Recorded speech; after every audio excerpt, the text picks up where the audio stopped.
किंवा बहिणाबाई चौधरींच्या ओव्यांची गोडी बालभारतीने निर्माण केली. मुंबईत राहिल्यामुळे सुगरण पक्षीही ठाऊक नव्हता आणि त्याच्या घरट्याला खोपा म्हणतात हेही ठाऊक नव्हतं. त्या लहान वयात असं काय कळत होतं? पण त्या कवितेची सुरुवातच आहे बघा. अरे खोप्यामध्ये खोपा सुगरणीचा चांगला, देखा पिलासाठी तिनं झोका झाडाले टांगला. पिल निजली खोप्यात जसा झुलता बंगला, तिचा पिलामधी जीव जीव झाडाले टांगला. आता या ओळी म्हणताना नोकरीसाठी बाहेर जाणारी आई आठवायची.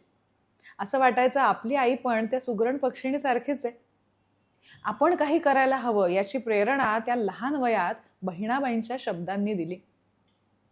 खोपा इनला इनला जसा गिलक्याचा कोसा, पाखराची कारागिरी जरा देख रे मानसा.